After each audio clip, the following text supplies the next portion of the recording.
All right, welcome to Fitness by Tide. I have a very special guest today. Coach Nick Tumminello is the owner of Performance University International. He trains professional athletes, does hybrid metabolic conditioning training and strength training with athletes, and also very well known in the bodybuilding community, and really an expert in conditioning, fat loss. I met Coach Nick 4 years ago, I want to say, at the IDEA Personal Training Conference. And I was really, really impressed with his honesty. If you're looking for tough love, he has it for you. He's not going to hold it back. Everything that he presents is science-based. Coach Nick, thank you so much one more time for being here. And if you could just briefly mention some of your work, so people will get to know a little more about you, and also just get right into the information overload, which is my favorite, and I think you're very meticulous about it. Yeah, well, first off, that was a very kind introduction. I really appreciate it, and I'm really glad that we got a chance to do this. So I'm glad my talks at IDEA resonated that much with you, and ended up here. So I thank you for trying to give back to the fitness community by putting together some things like this and giving me the opportunity. Basically, just a little bit of my work. So I have a website called performanceu.net. We have a continued blog that's been going on for years that we, putting regular content up to. So I invite people to check that out. I recently wrote a book that was launched on Human Kinetics Publishing that was launched this past March. It's still doing very well, called Strength Training for Fat Loss. Currently working on my second book for Human Kinetics, which is more geared towards performance and muscle building crowd. We got about 15 or so educational DVDs for fitness professionals out there. I write for most of the major fitness magazines that people read, everyone from Men's Health to Fitness RX for women. I write Fitness RX for women and men pretty regularly these days, but going across the board. And that's the thing right now. You talk about overload. I actually have a client of mine who reads the magazines, and when I see her, she'll have them already held out, and she'll say, fact check this for me. And she'll find articles that she likes, and she'll have me look at them and say which ones I think are nonsense and which ones are good information. It's pretty funny. So.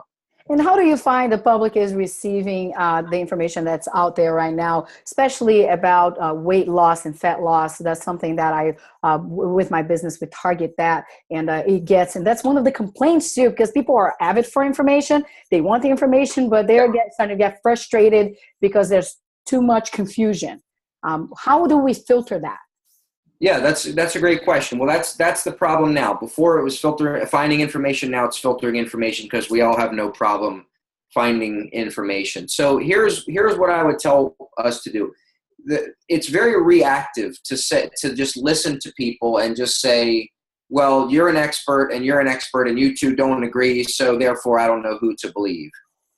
At that point, what I would say is you have to be proactive and say, what sort of standards do I have to evaluate information? So you don't have to be an expert in everything from medicine to fitness. You just have to be a good skeptic. You just have to understand have some standards of evaluation, and reliable thought processes tend to give us more reliable conclusions, and less reliable thought processes tend to lead us to less reliable conclusions. So when you're basing things on tradition or appeals to authority, so-and-so is in an authority figure position, therefore whatever they say is correct. We know that's not true.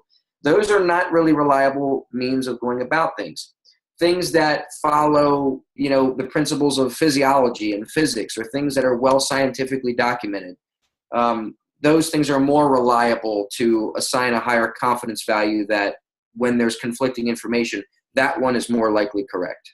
I'd like to bring us to a very important subject that I find for fat loss is that we notice that, with the whole new approach and understanding about nutrition, that is just not calories in and calories out. There's a lot more happening in your body for performance and everything else. And I agree, I read your material about protein intake. It's a big one that we have right now. So a couple of things I would like you to address in regards to that. One, the right amounts of protein that will vary from person to person. We understand that.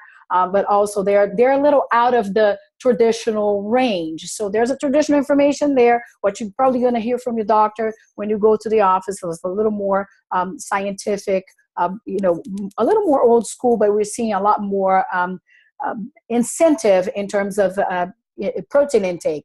And along with that comes, again, an overload of products. So that gets very confusing. So what do you recommend? What's the best way to find your good protein powder if you want to use that? Because a lot of people, vegetarians, they want to increase that. They have a hard time finding protein in their habits. So what's the right way to go to get the right protein? And tell us a little bit more about that. I'm going to basically go to what the evidence says. So it's not my opinion. It's not your opinion. It's not somebody else's opinion. It's what the evidence says.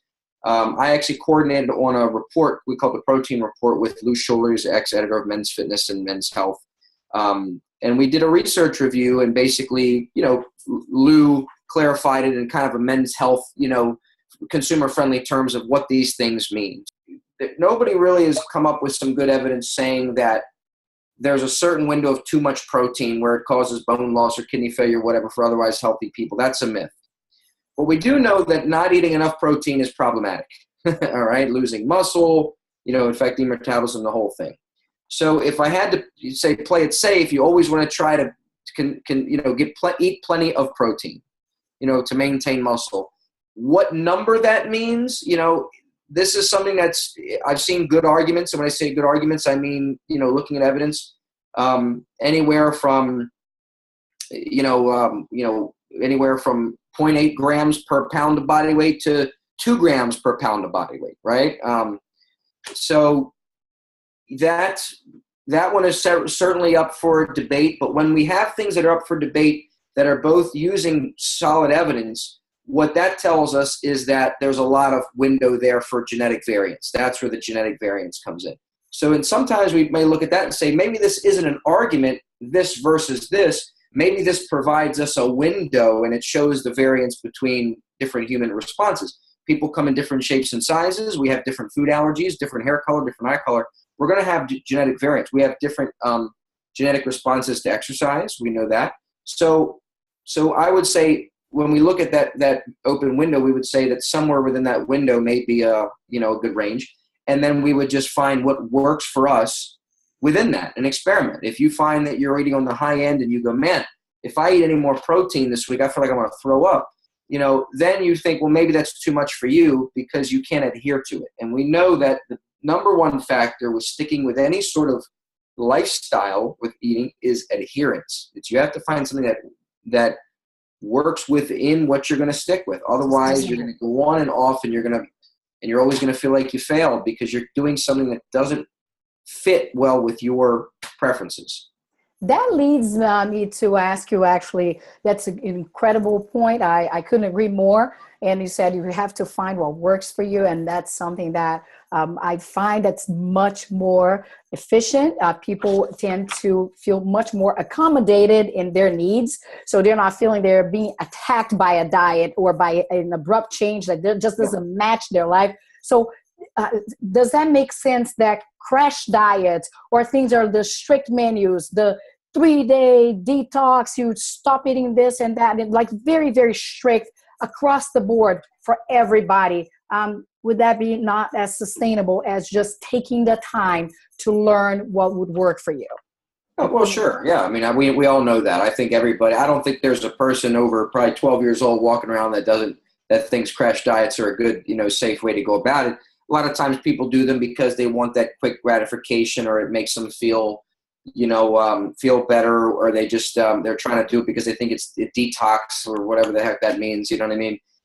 So people have different reasons for doing things, but I don't think there's anybody who really, if you ask them the truth, thinks that those things are safe. But let me say, to qualify something about what works for you, it doesn't mean that you can abandon what the evidence says and just say, well, it doesn't work for me. Number two, it doesn't also mean that, well, you say, well, what works for me is eating brownies and drinking Coke all day. That's not what we're saying either. What we're saying is this, is that we look to the evidence to provide us guidelines, right? So people say things are an art and a science. I like to say that training or nutrition is the art of applying the scientific principles, right? Principles are universal, but there's an individual variance within that principle. You see? For instance, I say music, right? And we say, oh, well, music makes us happy. That's, for the most part, a universal principle. what type of music do you like? That's what's individual, right? Do you like loud and fast or soft and slow? So that's what I mean. If we know that you want to certainly get, that you don't want to have, eat too little protein, then you want to try to get, make sure that you're getting enough protein. But the subjectivity between it, the individuality is within what window. It could be 0.8, grams per pound. It could be 2 grams. So, but nobody can make a claim based on the evidence that this number is too much and it's going to, cause harm. There's not enough good evidence for that. And that this is the optimal number. And anybody says that's the one answer for everybody, we know that they are wrong, based on the evidence and individuality. So that's what I mean. We know that fruits and vegetables are a good thing, right? How many, how often throughout the day, how you combine them, that's more individual. That's the things that people tend to write these diet books about. They tend to have their proprietary magic formula, eat at this time of day or only this type of vegetable and not this type of vegetable because of this, that, and the other. Those are the first red flag where you go up and you go, I don't think that that's correct.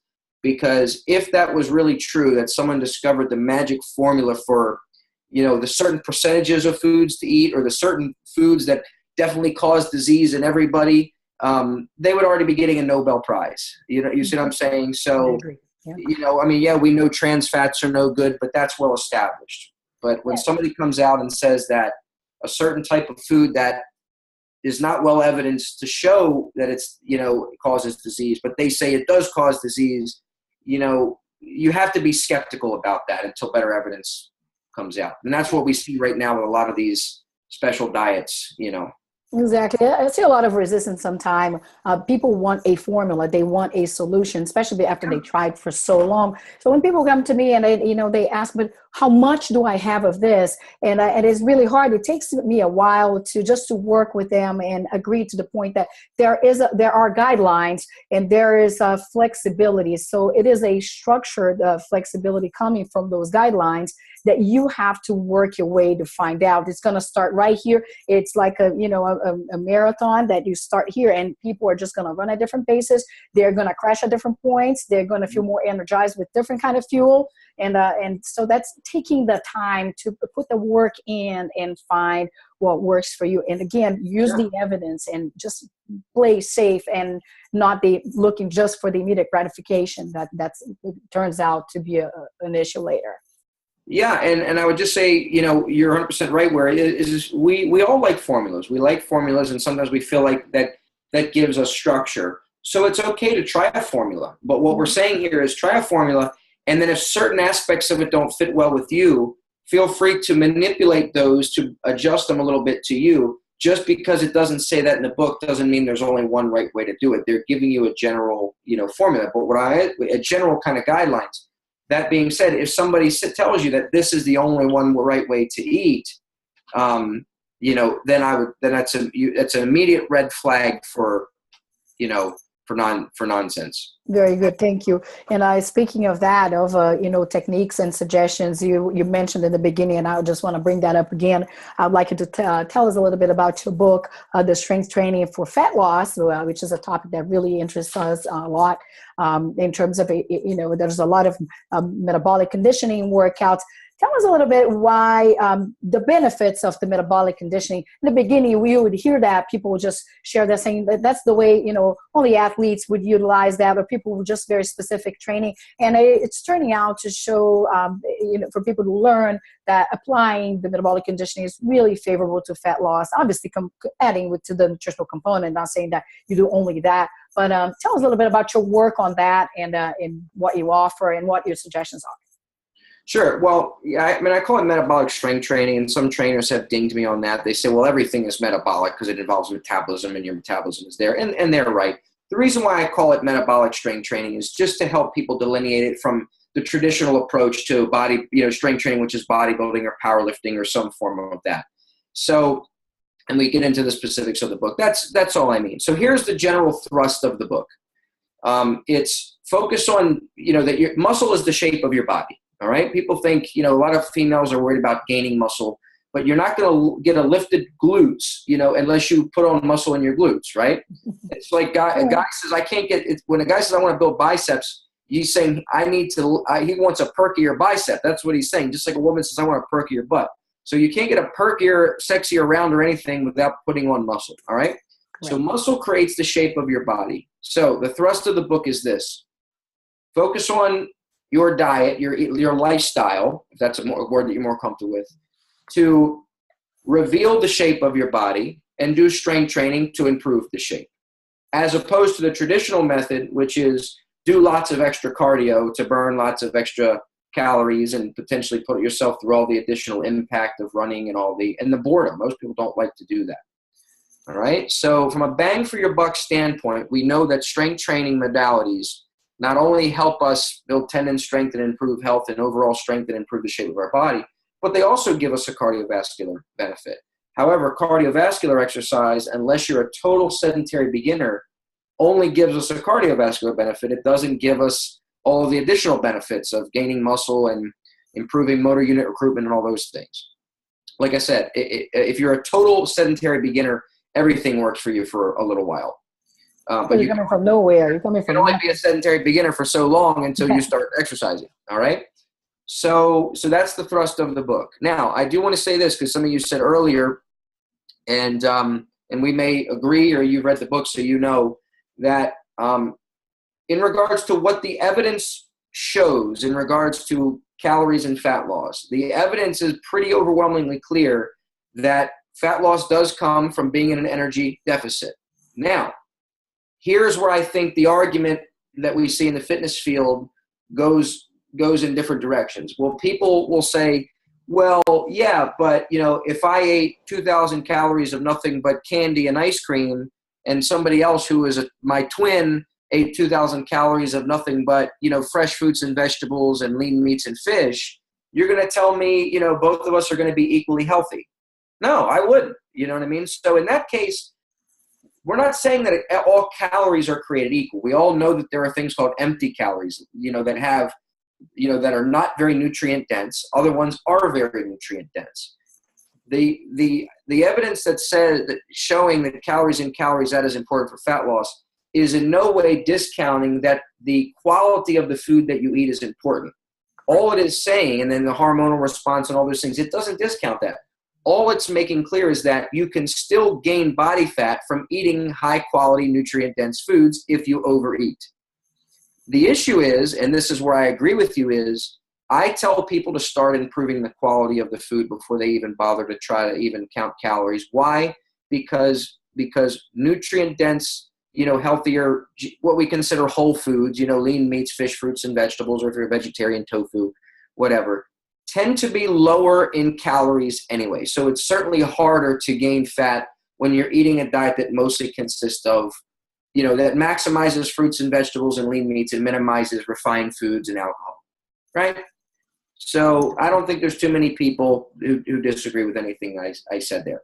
That being said, the nutrient, the energy deficit is important, but people don't need to worry about it if they get the quality of their foods in order. And also there is hormonal responses to foods as well. So I don't discount any of that as well. So, but with the evidence there, so I talk about, just making sure you're not overeating, and then and maximize quality of foods. You read the book, so that's in there.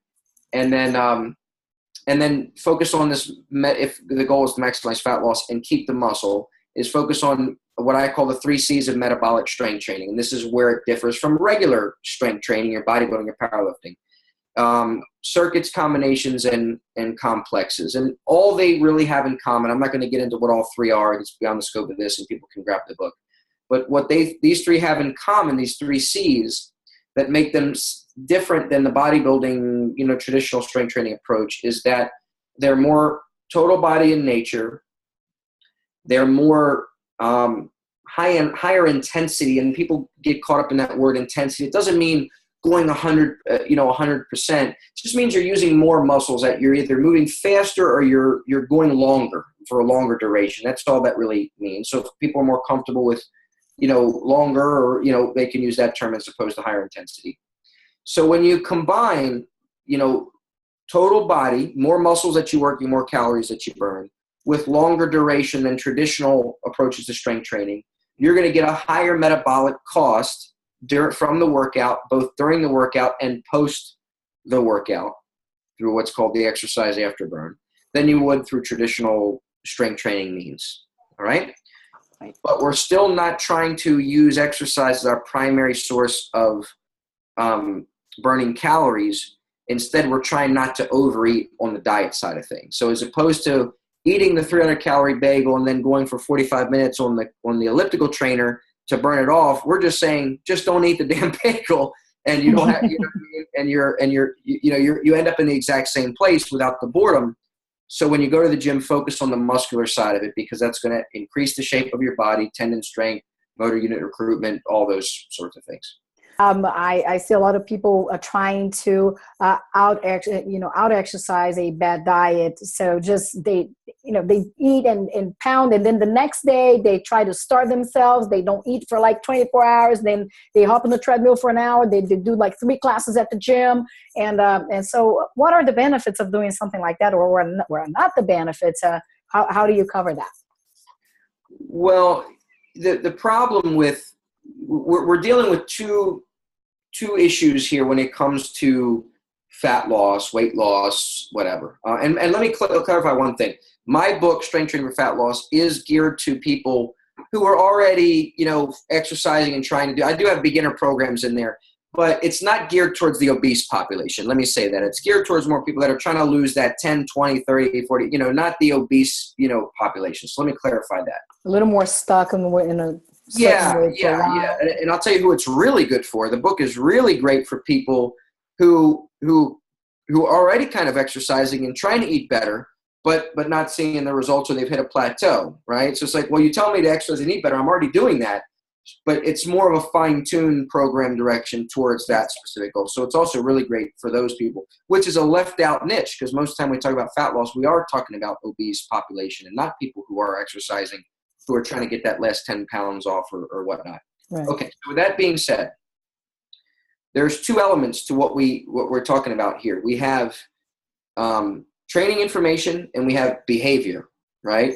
And one of the things that you're talking about here, where you eat too much and then you try to out train that, and then the next day you try to starve yourself, and all these, you're on the diet, you're off the diet, you're on this diet, you're off that diet, you're on this. That's behavioral issues that are going on. When I say behavioral, I'm not saying it's a dysfunction. It's just it's how you go about things. We all have certain behaviors, habits, and the challenge a lot of people have is finding behaviors that are conducive to building a more consistent lifestyle that brings in what the things that you're talking about: higher quality foods, regular exercise. And the issue that people tend to do there, one of the problems that people tend to constantly go through this roller coaster, they're on and then they're off, is because they try to take on too much too fast, and they position themselves for failure because they set themselves up they try to change their lifestyle overnight. They go from not getting up, they go from getting up at 8 a.m. to trying to getting up at 6:30 to go to the gym. So now it's 2 extra roadblocks they put in front of them. They got to get up an hour and a half early. They hate that. And they got to go to the gym.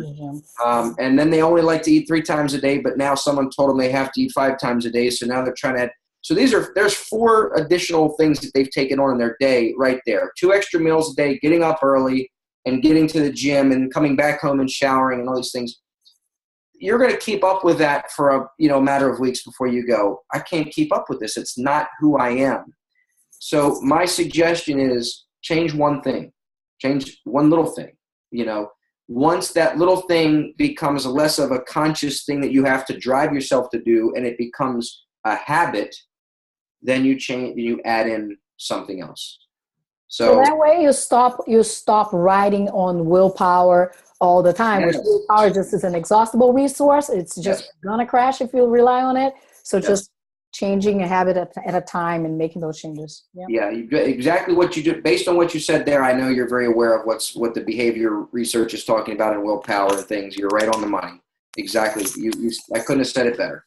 And not to get discouraged either. You're going to make those changes. Sometimes those are not the changes that are going to work for you. You're not going to necessarily see results at the same pace that other people will see. And we need to stop staring at the neighbor's grass and really focus on finding that solution. That's another frustration that we see a lot, and just people comparing themselves a lot and focusing more internally and changing your habits. I totally agree with you. This is very insightful. It is very good to have fresh, good, reliable information. And I wanted to hear what your final take is for people in terms of like how we can find your information, your resources, anybody that wants to get a hold of you, if you're open to coaching training. Yes, the way to find me is through my website, performanceu.net. That's the letter U, Performance U for performance, short for performanceuniversity.net. Or you can search my name, Nick Tumminello, Tumminello, long Italian last name.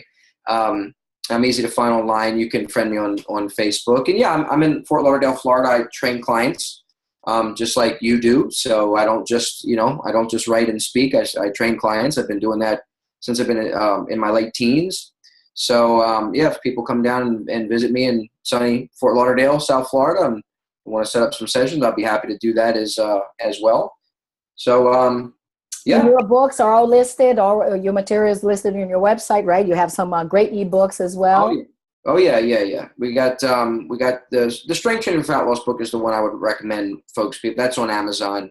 But we have lots of DVDs, and the other things that are on the site are more geared towards fitness professionals. The consumer book is the Strength Training for Fat Loss book, which I direct everybody to Amazon for. It's the best place to get it. Wonderful. Coach Nick Tumminello, I thank you very, very much for your time. And I hope that I have another opportunity to meet with you in person. And hopefully we're going to have another chat soon. Thank you very much. I appreciate it. Thank you.